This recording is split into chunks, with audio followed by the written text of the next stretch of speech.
Hello everyone, I'm Shahjalal, a supply chain specialist. Today I will discuss about a most important topic in international trade, which is Incoterms. In this video I will discuss definition of Incoterms, why do we need the Incoterms in international trade, types of Incoterms, which party is responsible for which cost according to Incoterms, and recent changes in Incoterms 2020 rules. Now come to the first point, definition of Incoterms. Incoterms refer to the international commercial terms.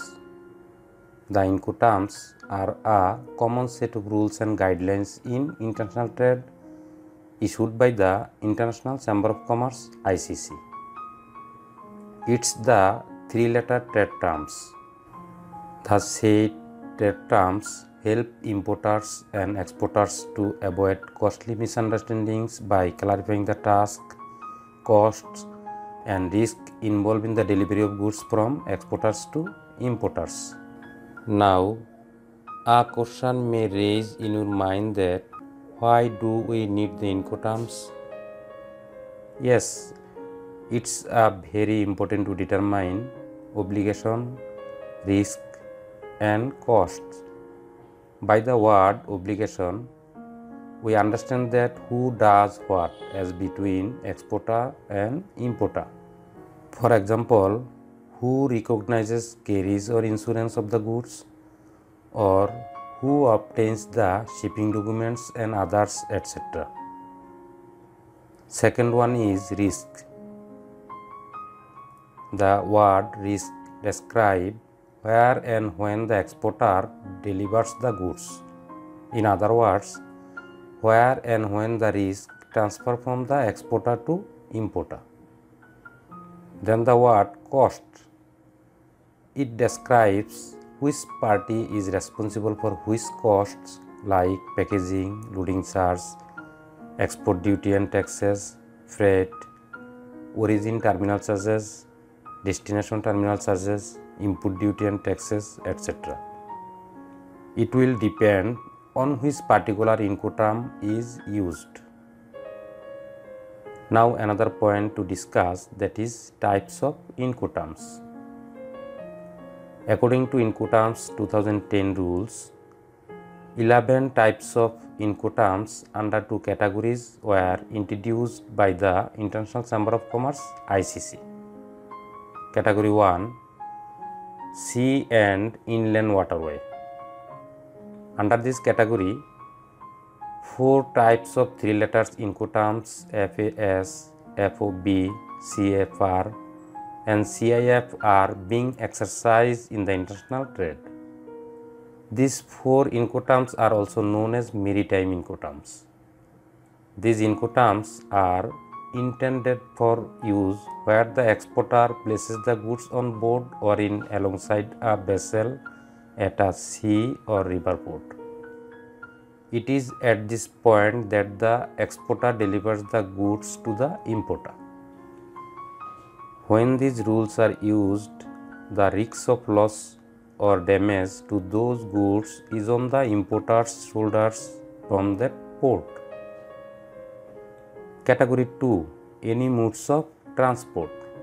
Under this category, 7 types of three letters Incoterms EXW, FCA, CPT, CIP, DAP, DAT and DDP are being exercised in the international trade. These are also familiar as multimodal Incoterms. These Incoterms are intended for use where are not on board or in alongside a vessel. Where delivery and risks will transfer, it will depend on which particular Incoterm is used. Now a question is that which party is responsible for which costs according to Incoterms.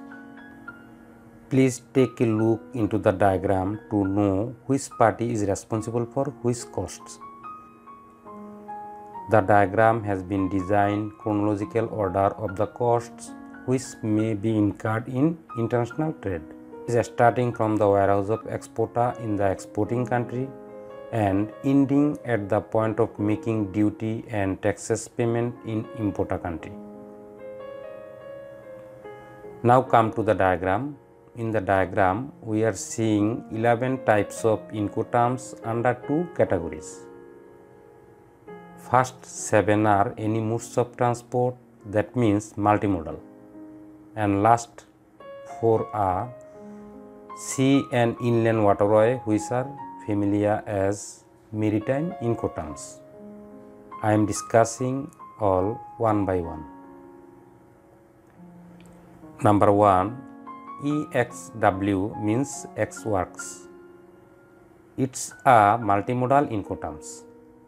In the case of these Incoterms, except packaging of goods, all expenses relating to import and export will be borne by the importer.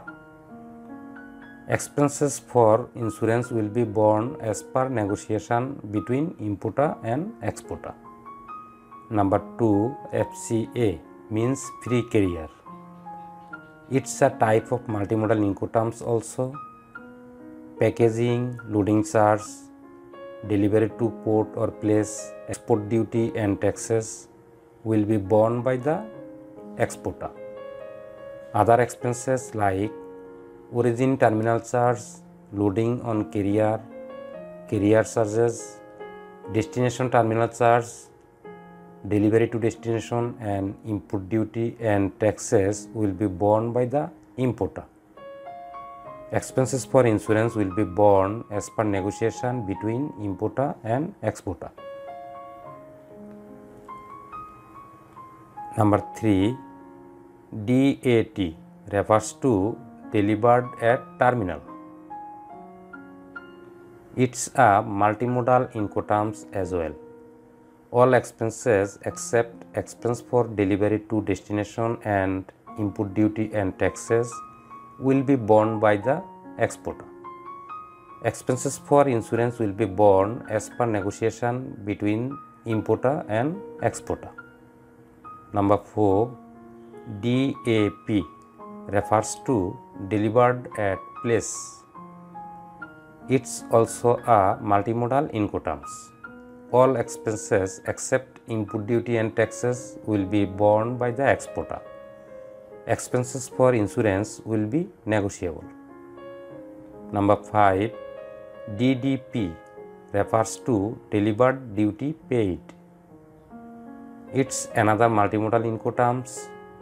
In the case of these Incoterms, all expenses including input duty and taxes will be borne by the exporter.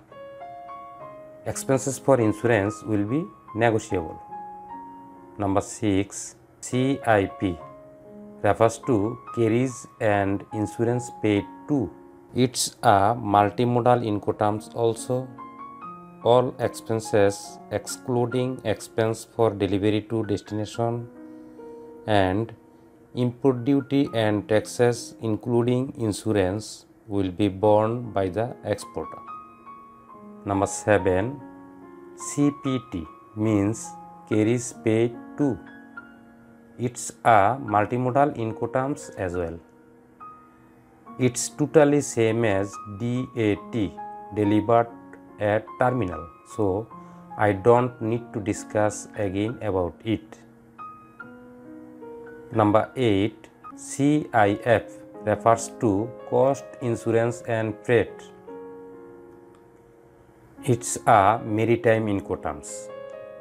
All expenses excluding destination terminal charge, delivery to destination and input duty and taxes including insurance will be borne by the exporter.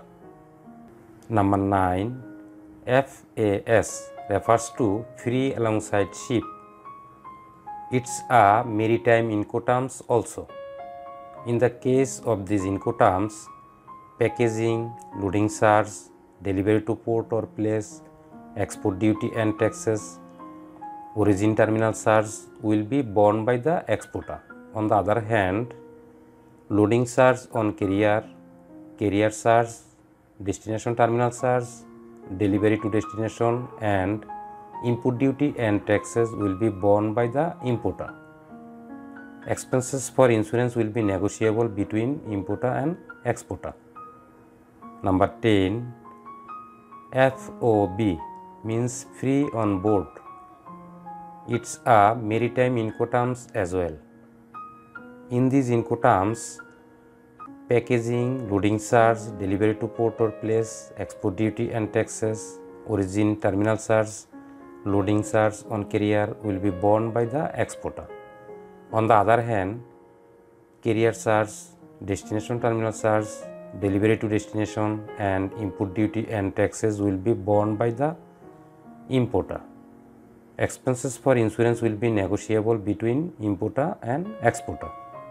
Number 11, CFR refers to cost and freight. It's another maritime Incoterms. In the case packaging, loading charge, delivery to port or place, export duty and taxes, origin terminal charge, loading charge on carrier, and carrier charge will be borne by the exporter. On the other hand, destination terminal charge, delivery to destination, and import duty and taxes will be borne by the importer.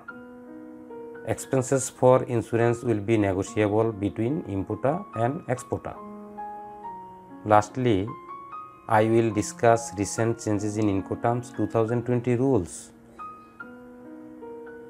In Incoterms 2020 rules, the old DAT and DDP have been replaced with DPU. According to the Incoterms 2020 rules, 11 types of Incoterms according to Incoterms 2010 rules have been converted to 10 types of Incoterms.